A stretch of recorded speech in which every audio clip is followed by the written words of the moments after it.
So of course this self-legitimisation was kind of incestuous. It worked in a way, but eventually the public stopped trusting that, and rightly so. It was our own students in the 60s and 70s that pointed out that this was wrong, and so there had to be something that changed, and I don't think that going back to a self-legitimising incestuous system like that is going to be the answer. I don't really know exactly what the answer. So it's not about saying academics are not intrinsically motivated or trustworthy or filled with integrity, which I think almost all are. It's rather about how to build in the structures that assure the quality and integrity of what we do, and so that we can demonstrate to the public that we're doing what we say we're doing what they need, we're doing our best to protect the knowledge that is so valuable to every aspect of our society now.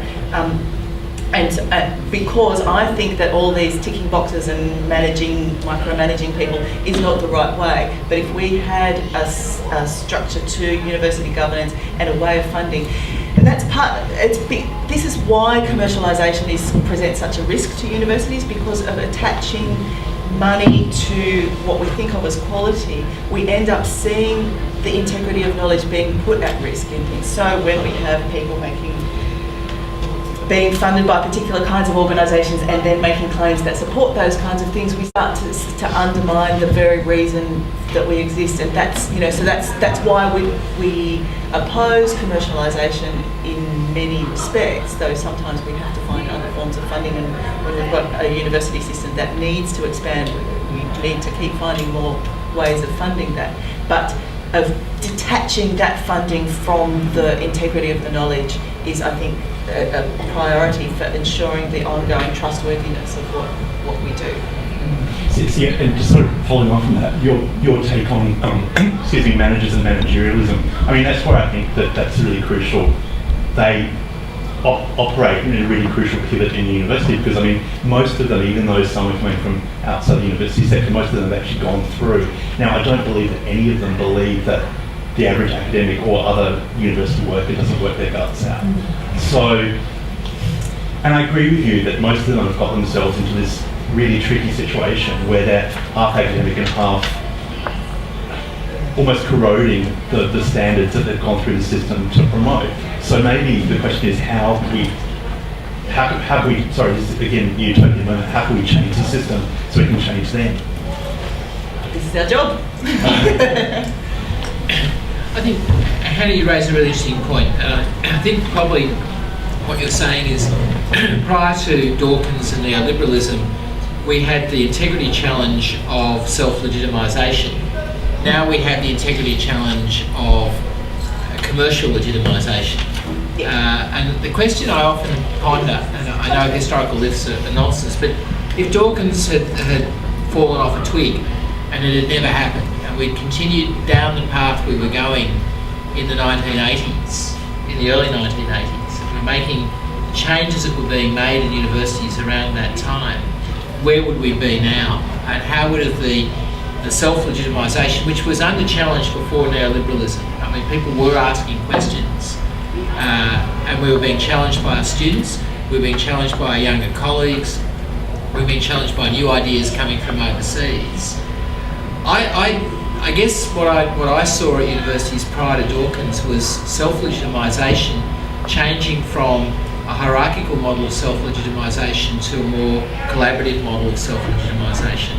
And I thought there were values emerging in universities. I saw queer studies emerging, for example, in the 1980s, which, you have to go back in a time machine to understand how powerful it was that people were talking about queer studies at universities in the 1980s, how out of step that was with where, at the time when the Male Homosexual Act in New South Wales was illegal and punishable by jail, there were universities that were talking about homosexual culture.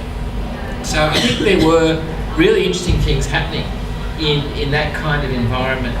I wonder whether, going forward, we can't break out from both of those legacies and find a legacy, the best, I guess what I was trying to say, the best of the collective legitimisation, the collective barriers against integrity challenges.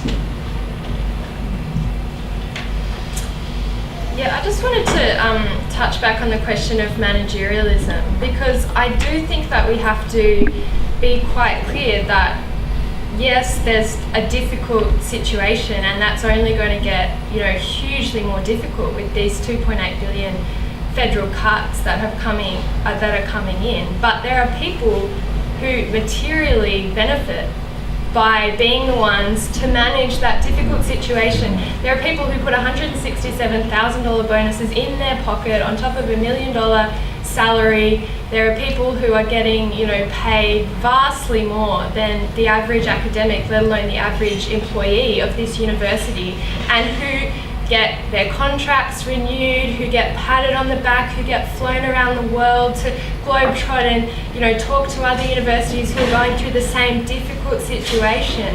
They are the managers, I think. And then there are people who, intellectually or financially suffer because of that process of management. And I think that's where we have to draw the line and say, this is not as a community of scholars. There's actually a very clear, I think, class dynamic to the way universities work. And I wanted to touch on what the gentleman said up there about the lack of democracy, because I think that if we start talking about the strategy is to have nuanced kind of discussions with management and think about better management, I have to be honest, I think that's the beginning of the end.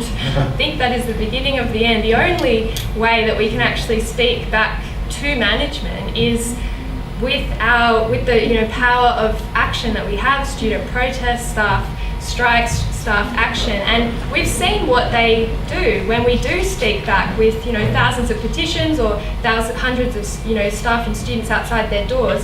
They have a quite clear strategy of first trying to ignore you as long as they can, send out emails saying nothing's wrong, do fluff pieces in the Sydney Morning Herald to talk about actually how brilliant the university is, and then all of a sudden out come 50 riot police, dragging students away, dragging students out of classrooms, breaking picket lines. That's actually the response. That is the level of interest that they have in what we have to say. But I suppose I just want to inject a bit of a note of hope into this whole discussion, because it is sounding a little bit defensive to me. I actually think that when you're thinking about how much the university sector is expanding, such a high proportion, soon it will be 40% of youth go through the university sector.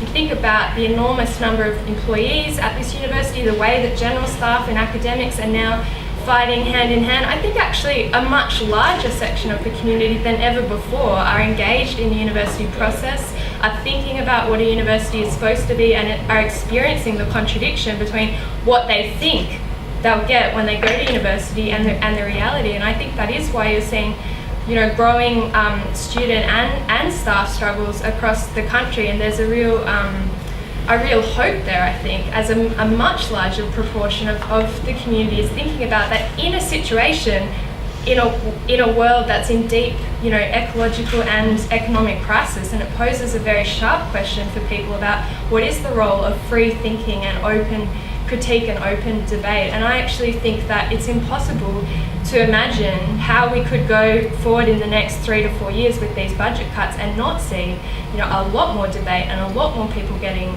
on board in this debate and in this struggle. Thanks, Erima. Does someone else from the audience want to interview this one? I have a sort of a comment just following on. Well, no, let's get you on tape. Does it have to be? Nora is one of the organisers of this session, I should say. Thank you, everyone, and thanks, Nick, for sharing this. I just wanted to pick up on that comment. I think that was a really important comment that Erima made about managerialism.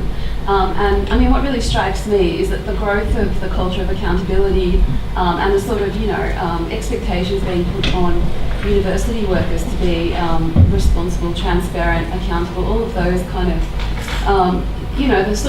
the array of performance reviews and all of that that's come in the last 20 years or so has also happened in a context or an environment where managerialism has been also rising, managerial prerogative, managerial power, and the fact that some of it is also so random and so ad hoc and that there is increasingly a lack of transparency at that level.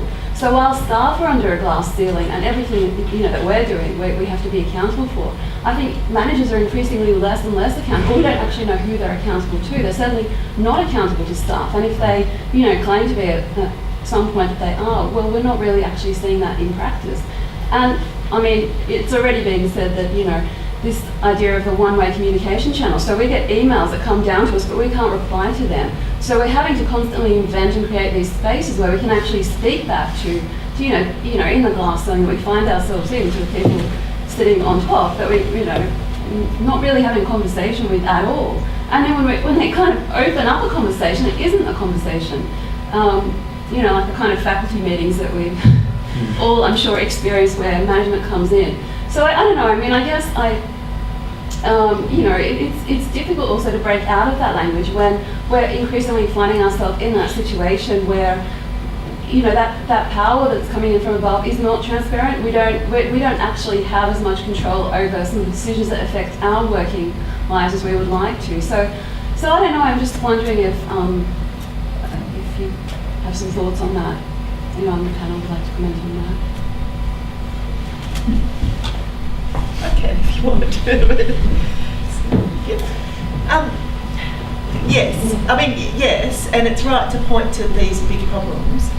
But I guess what I want to think about in terms of our own agency is not just to keep pointing at Dawkins as the boogeyman who caused all our problems and the Vice Chancellor who earns way too much money, which is true, and that, and I think maybe we don't even need them. That, they're all very big problems, but I also want us to own the problems that we can solve and the problems that we are responsible for, and I think that they're quite substantial, and I think we've got a lot of work to do ourselves as well, and to be reflective on how can we work with an education system that is expanding and starting to include new kinds of students that we've never seen before. How can we, this is our job. I think that there's plenty to keep going with, and if we were just to keep moving, these management types are just going to get left behind. The problem will disappear if we can just fix it.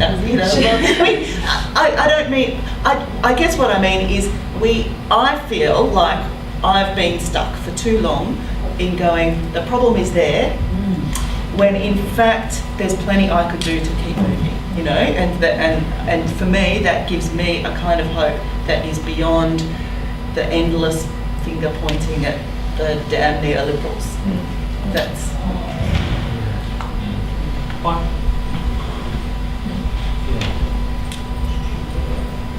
I guess I agree, but I think there are a number of points. I think certainly the good-natured people that you've seen in the university sector, I haven't seen as universally that, and I think we're all very noble in spirit when our bellies are full, and our bellies are not going to be full soon. And I can tell you some stories. They are horrible, and they are about that there is this veneer of rules that sits above this arbitrary thing. Now, certainly, Henry Bank talks about this notion called everyday makers, that people who just get on and resolve their problems.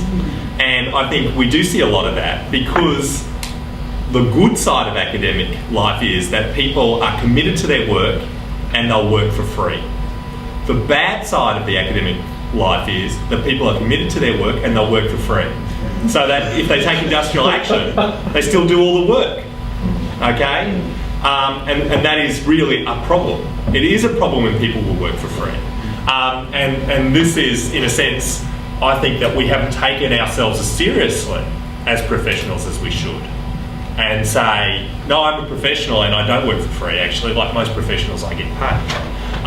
But if we do start resolving our own problems at the local level, we will deal with some of these interesting dilemmas, but we will become so out of alignment with the overarching managerial position. I think this is probably, we have to calibrate for that.